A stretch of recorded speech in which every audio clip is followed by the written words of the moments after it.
Oh hey guys, welcome back to my YouTube channel. আৰু সকলোকে স্বাগতম জনাইছো মোৰ অন্যটা ভিডিঅ'লে। বহাগ বিহুৰ সকলোকে বহুত কিয়া পৰা শুভেচ্ছা জ্ঞাপন কৰিছো যেহেতু মানে আজি গৰু বিহুৰ সকলোকে কিয়া পৰা শুভেচ্ছা জ্ঞাপন কৰিছো আৰু যেহেতু গৰু বিহু আৰু আমাৰ যেহেতু মানে 6টা গৰু আছে তো গোটেইটাকে এতিয়া থুৱাই লও মানে দেউতাই থুৱাবই লাগিছে আৰু যেহেতু মানে আমাৰ ওচৰত কোনো এনেকুৱা নদী খাল বিল নাই মানে বৰ্তমান পানী থকা তো তাৰ কাৰণে এনেকে নাদৰ পৰা পানী তুলি এনেকৈ থোৱা হয় গাঁও থোৱা ব্যক্ত সকলৰ পিছত তুই না গা দুহকৰ গাঁও থুৱাই দিম অলপ পিছত আৰু এনেকৈ গোটেইকেইটা এটাকে থুৱাইলো হ'ল আৰু এতিয়া মানে ইহঁতক লাও বেঙেনা খুৱাব লাগে আৰু এইপিনে লৈ লৈছো লাও বেঙেনা লগতে দীঘলতি মাকলতিৰ পাত আৰু এইফালে এতিয়া ধুনীয়াকৈ মানে গোটেইকেইটা গৰু থুৱাই লৈ ফেলে ধুনীয়াকৈ ইহঁতক মানে এতিয়া পথাৰৰ পৰা খেদি দিব আহিছো এইফালে গোটেইকেইটা মানে এইফালে দুটা আছে আৰু সেইফালে এটা চাৰিটা আৰু বাকী যি মানে দুটা পোৱালি আছিল এইকেইটা মানে দৰক দি থোৱা ওচৰতে ইহঁতক এৰি নিদিওঁ আৰু ইহঁতক মানে এনেকৈ পথাৰত এৰি দিলোঁ আৰু এইফালে ইয়াতে খাই পেলাই আৰু গধূলি ইহঁতে ঘৰত যাব তো গৰু বিহু উপলক্ষে মানে অকণমান গৰু চৰু দেখাইছোঁ আৰু তো এইফালে বেলেগৰ গৰু আছে তো এতিয়া যাওঁ আৰু ঘৰত আৰু যিহেতু মানে গৰু বিহুৰ দিনা এইফালে কল পচলা আম টেঙা আৰু মৰা পাতৰ শুকান পাতটো খাব লাগে ধুনীয়াকৈ আমিও খাই ল'লোঁ আৰু আপোনালোকে কোনে খাইছে কমেণ্ট কৰি জনাবচোন আৰু এতিয়া ডাইৰেক্ট আবেলি হৈ গ'ল প্ৰায় 4টামান বাজি গ'ল আৰু এইফালে পুৰা চিন্টু আহি পালে ক'ত যাবি এতিয়া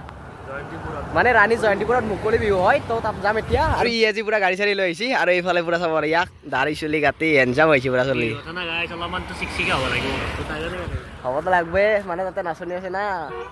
আৰু যেহেতু মানে আজি গৰু বিহু প্ৰথমতে আপোনালোকক গৰু ধোৱাটো দেখুৱালোৱে আৰু এতিয়া চাবলৈ গৈ আছোঁ মুকলি বিহু আমাৰ মানে ৰাণী জয়ন্তীপুৰতে হয় তো এতিয়া এনেকৈ গৈ আছোঁ ভিডিঅ' বনাব গ'লে প্ৰায় মই গাড়ী নচলাওৱে চিন্টুকে চলাব দিওঁ আৰু এইফালে মানে যিহেতু আজি সিয়াৰ গাড়ী সিয়ে চলাই আছে বাৰু আৰু মই মানে পিছত বহি গ'লে অকণ ভিডিঅ' চিডিঅ' কৰিবৰ কাৰণে ভাল হয় আৰু এইফালে আহি গ'লোঁ মানিকপুৰ আৰু এইফালে চবৰে পুৰা নতুন পাত ওলাই গৈছে যিহেতু মানে বসন্তকাল আৰু এইফালেও খুব ধুনীয়া মানে ফুল চুলো ফুলিছে যিহেতু বসন্তকাল এইফালে চবৰে কৃষ্ণচূড়াৰ ফুল তো এতিয়া এনেকৈ গৈ আছোঁ আৰু এইফালে পালোৱে আৰু অকণমান আগত আৰু এয়াই হৈছে ৰাণী জয়ন্তীপুৰৰ মুকলি বিহু আৰু বৰ্তমান একো আৰম্ভ হোৱা নাই নাচনি চাচনিও গোটেই হোৱাই নাই চাগে আৰু এতিয়া আমি ফাইনেলি আহি পালোঁ মানে য'ত মানে মুকলি বিহুখন হৈ আছে এইফালে মানে আৰম্ভ হ'বই ওলাইছে এতিয়া আৰু এইফালে আমি গাড়ীখন থৈ যাওঁ ইয়াত বাৰু বেছি সময় নাথাকোঁ যিখিনি সময় থাকোঁ সেইখিনি অকণমান দেখাম আপোনালোকক আৰু যিহেতু মানে আজিকালি প্ৰায় মুকলি বিহু নহয়ে হৈছে ইয়াতে মানে আমাৰ ওচৰত এখন পাতিছে যিহেতু তাৰ কাৰণে আহি গ'লোঁ আৰু লগতে ইয়াতে 5 দিন ধৰি বিহু কৰ্মশালা হৈছিল আজি হৈছে অন্তিমটো দিন আৰু ইয়াতে মানে আজি শ্ৰেষ্ঠ বিহুটিও বাছনি কৰা হ'ব আৰু লগতে মানে প্ৰাইজ দিয়া হ'ব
আৰু এইফালে মানে মই ধুনীয়া নাচনি চাই থকাতে মোৰ চলাৰ ভিতৰে পকা সোমাই পেলাই মোক মানে গাত কামেৰি দিছে আৰু এইটো ওলাই দেখাইছোঁ আপোনালোকক মানে এই পকাটো কিবা পকা বম কামুৰি দিছে মানে বম বিষাইছে আৰু এতিয়া মানে ওলালোঁ গাঁৱৰ ভিতৰে পকা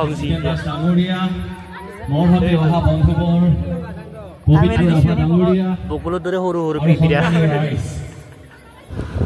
আৰু এনেকৈ মুকলি বিহুৰ পৰা ওলাই আহিলোঁ আৰু এতিয়া মানে গৈ আছোঁ ঘৰৰ পৰা আৰু যাম মানে চিন্তুহঁতৰ ওচৰত যিখন মানে ভাল লগা বিহু আছে আজি সেই বিহুখনত তো গৈ পেলাই তাতে অকণমান দেখাম তো গৈ আছোঁ এতিয়া আৰু এইফালে মানে চিন্তু আজিকালি বহুত দামী মানুহ হৈছে এইফালে গাড়ীত তেলৰ টেংকি পুৰা ফুল কৰি ৰাখিছে আৰু এইফালে ৰাতিয়ে হ'ল